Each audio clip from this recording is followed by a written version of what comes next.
নমস্কাৰ বৰ্তমান মই আছোঁ কাৰ্বি আংলং জিলাৰ ডিপুৰ ক্লীৰদাপ শংকৰদেৱ শিশু বিদ্যা নিকেতনত আৰু বৰ্তমান প্ৰতি বছৰৰ দৰে এইবাৰো তেওঁলোকৰ মেট্ৰিক পৰীক্ষা খুব সুন্দৰ ফলাফল পাইছে আৰু তেওঁলোকৰ মতামত আমি জানিবলৈ চেষ্টা কৰিম। আপোনালোকে ভিডিঅ'ত শেষলৈ চাব। ডিপু প্লাছৰ পৰা চাই সমগ্ৰ দৃশ্য আপোনালোকে চাওক। উখল-মাখল পৰিৱেশ বিৰাজ কৰিছে ডিপুৰ শংকৰদেৱ শিশু বিদ্যা নিকেতনত, যিহেতু প্ৰতিবাৰ তেওঁলোকৰ ফলাফল খুব সুন্দৰ হয় আৰু আপোনালোকে চাই আছে ডিপু প্লাছৰ পৰা আৰু লগতে চেনেল সাবস্ক্ৰাইব কৰিব আৰু ভিডিঅ'টো পাৰিলে শ্বেয়াৰ কৰিব।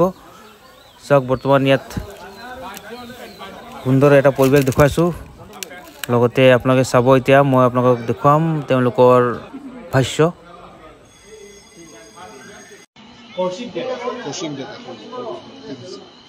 আৰু আমাৰ নিকেতনৰ প্ৰধান আচাৰ্য মানে হয় সম্বৰ্ধনা জনাব যে আমাৰ ছাত্ৰ এই বৰ্ষৰ ডিষ্টিংশ্যন যোৱা ছাত্ৰ নাম কৌশিক ডেকা।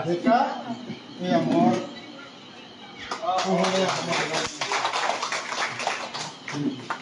তোমাৰ নামটো কোৱা? নমস্কাৰ, মোৰ নাম শ্ৰী কৌশিক ডেকা। আচ্ছা, 2025 চনৰ হাইস্কুল শিক্ষান্ত পৰীক্ষাত তোমাৰ ৰিজাল্ট বৰ ভাল হৈছে বুলি শুনিছোঁ। তুমি কেনেকৈ পাছ কৰিছা? মোৰ 86.7% হৈছে। পাঁচখন ছাবজেক্টৰ এটা ডিষ্টিংশ্যন কেইটা লেটাৰ পাইছা? পাঁচটা। কোনখন স্কুলত? ক্লীৰদাপ শংকৰদেৱ শিশু বিদ্যা নিকেতন। কোনটো চেণ্টাৰ পৰা দিছে? চেণ্টাৰ কোনটো আছিল? চেণ্টাৰ আছিলে আমাৰ gov boys higher secondary school. হয়, যিহেতু এতিয়া বৰ্তমান নিউ এডুকেশ্যন পলিচি আহি গৈছে, তোমালোকে তাৰে ছাত্ৰ, এতিয়া তোমালোকে ৰিজাল্ট ভাল হৈছে, কেনেকুৱা লাগিছে? প্ৰথম অনুভৱ কেনেকুৱা তোমাৰ? প্ৰথমটো যিখিনি কষ্ট কৰিছোঁ তাৰে ফলাফল পাইছোঁ, তো ইমান একো উৎসাহ নাই। ভালেই লাগিছে, কষ্টৰ ফলাফল ধুনীয়া আহিছে। মা দেউতাৰ কষ্ট সফল হৈছে, আচাৰ্য আচাৰ্যসকল সকলোৰে সংমিশ্ৰণ দি ফলাফল আহিছে। সেইকাৰণে সকলোকে ধন্যবাদ দিব বিচাৰিম। দৈনিক তুমি কিমান ঘণ্টা অধ্যয়ন কৰিছিলা? মানে দৈনিক তেনেকুৱাকৈ নাই, যেতিয়া মন গৈছে তেতিয়া পঢ়িছিলোঁ আৰু ৰাতিপুৱা সময় পঢ়িছিলোঁ। ৰাতিপুৱা পাৰিলে 4টা বজাত উঠি পেলাই 4টাৰ পৰা পঢ়া ষ্টাৰ্ট কৰি দিছিলোঁ। তাৰপিছত ৰাতি সোনকালে পঢ়ি দিছিলোঁ, তেনেকুৱাকেই আৰু। তোমাৰ এই যি অধ্যয়ন ক্ষেত্ৰত তোমাক কোনে বেছিকৈ অনুপ্ৰেৰণা জনাইছিলে? মোৰ মা আৰু দেউতা সদায় প্ৰত্যেকটো বছৰত তেওঁলোকে মোক বহুত প্ৰভাৱিত কৰে আৰু সদায় বিশ্বাস দি যায় যে তুমি পাৰিবা, আৰু সেই বিশ্বাসতে মই কিবা এটা কৰি দেখাইছোঁ। এই যিখন বিদ্যালয়ৰ পৰা তুমি উত্তীৰ্ণ হৈ গ'লা, এইখন বিদ্যালয়ৰ বিষয়ে তুমি কিবা ক'বা? হয়, আচাৰ্য আচাৰ্যৰ বহুত মৰমৰ। প্ৰত্যেকটো বছৰত তেওঁলোকে মোক বিশ্বাস দি গৈছিলে আৰু তেওঁলোকৰ শিক্ষাদান প্ৰণালী বহুত ভাল আছিলে। প্ৰত্যেকটো ক্লাছতে মনোযোগ দি পঢ়িলেতো সকলোৰে ভাল হ'ব, আৰু ক্লাছ তেনেকৈ বহুত আছিলে। সহপাঠীবিলাকো ভাল আছিলে, পঢ়িছিলে, সকলোৰে পঢ়া প্ৰতি মনোযোগ আছিলে। তো সেইকাৰণে লগৰবিলাকৰো তাতে এক হাত আছে। তোমাৰ ভৱিষ্যত পৰিকল্পনা? হয়, বিশেষ তেনেকুৱাকৈ বৰ্তমান একো নাই, মেডিকেল লাইনত যাম বুলি ভাবি আছোঁ। ধন্যবাদ, অভিনন্দন থাকিল। মোৰ নাম ৰহন দাস। নমস্কাৰ, মোৰ নাম ৰহন দাস। তুমি কোনখন বিদ্যালয়ৰ পৰা? মই ক্লীৰদাপ শংকৰদেৱ শিশু বিদ্যা নিকেতনৰ পৰা পঢ়িছোঁ। কিমান পাৰ্চেণ্টেজ? মোৰ 73.3%। আৰু তোমাক যি অধ্যয়ন কৰিছিলা, অধ্যয়ন কেই ঘণ্টাকৈ কৰিছিলা? তেনেকুৱাকৈ নহয়, ৰাতিপুৱা উঠিছোঁ 6টা মানত আৰু পাৰিলে 5 ঘণ্টা ৰাতিপুৱা ধৰা, আৰু আবেলিও বহু ৰাতিলৈকে অলপ পঢ়িছিলোঁ, তাৰপিছত শুই যাওঁ। তোমাৰ পৰিকল্পনা? নাই, তথাপিও ভাবিছোঁ ভালকৈ পঢ়িম। ডিপুতে পঢ়িবা? ডিপুতে পঢ়িম। ধন্যবাদ।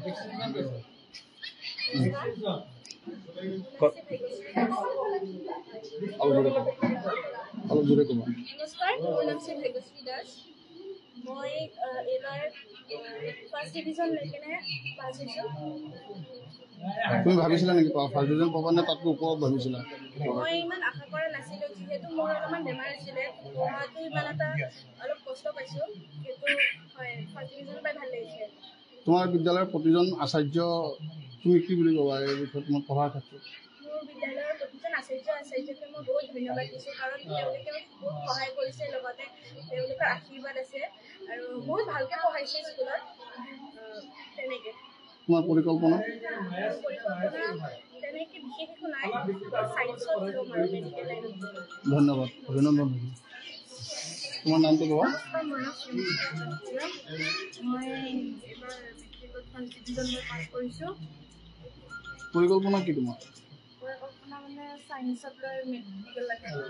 দৈনিক কেই ঘণ্টাকৈ পঢ়িবা? ৰাতিপুৱা 4টাৰ পৰা 5:30 আৰু আবেলি ৰাতি তোমাৰ যি অধ্যয়নৰ ক্ষেত্ৰত তোমাক অনুপ্ৰেৰণা কোনে যোগাইছিল বেছিকৈ বিদ্যালয়খনত পঢ়ি তোমাৰ কেনেকৈ লাগে শংকৰদেৱ শিশু বিদ্যা নিকেতন ভাল লাগিল সৰুৰ পৰা পঢ়িছোঁ হয় বিদ্যালয়ত 11 বছৰ হয় তোমাৰ এতিয়া ক'ত পঢ়িব বুলি ভাবিছে মই বৰ্তমান এতিয়া গভ কলেজত পঢ়ি আহিছোঁ ধন্যবাদ ক'ত গ'লা মাটিত আছে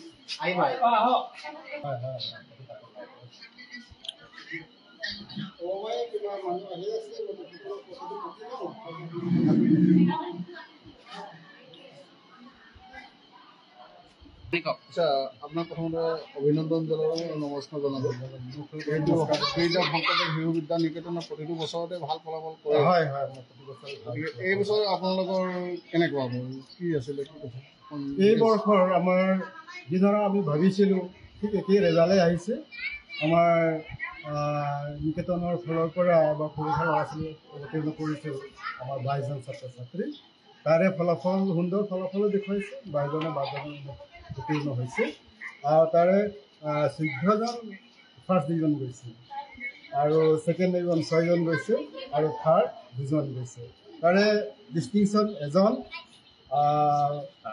ষ্টাৰ 3জন আৰু ডিষ্টিংশ্যন যোৱা ল'ৰাজন আমাৰ কৌশিক ডেকা তেওঁ 500 এবাৰ ল'ব পাৰিছে তাৰে আমাৰ আছামিছত পাইছে 5টা লেটাৰ ইংলিছত 3খন মেথছত 1খন ছায়েন্সত 5খন ছ'চিয়েলত 1খন এডভান্স মেথছত প্ৰতি বছৰে আমাৰ পাই থাকে এডভান্সত প্ৰায় এডভান্স টান বুলি কয় কিন্তু আমাৰ পায়ে থাকে ল'ৰা ছোৱালী 2জন পাইছে আৰু হিন্দী 2জন পাইছে ইংলিছতো আমাৰ ল'ৰা ছোৱালী পায়ে থাকে গতিকে আমাৰ মুঠ 19খন লেটাৰ লাভ কৰিছে এই যি ফলাফল হৈছে এই ফলাফলত আপোনাৰ বিদ্যালয়ৰ বাকী আচাৰ্যসকলৰ বা শিক্ষক শিক্ষয়িত্ৰীসকলৰ অৱদানৰ বিষয়ে ক'ব আমাৰ নিকেতনৰ আচাৰ্যসকলক আমি সদায় ধন্যবাদ দিব লাগিব তেখেতসকলে যথেষ্ট কষ্ট কৰে এই নিকেতনৰ আচাৰ্যসকল কম মানুহ নিদিয়ে তাৰে মাজতে তেখেতসকলৰ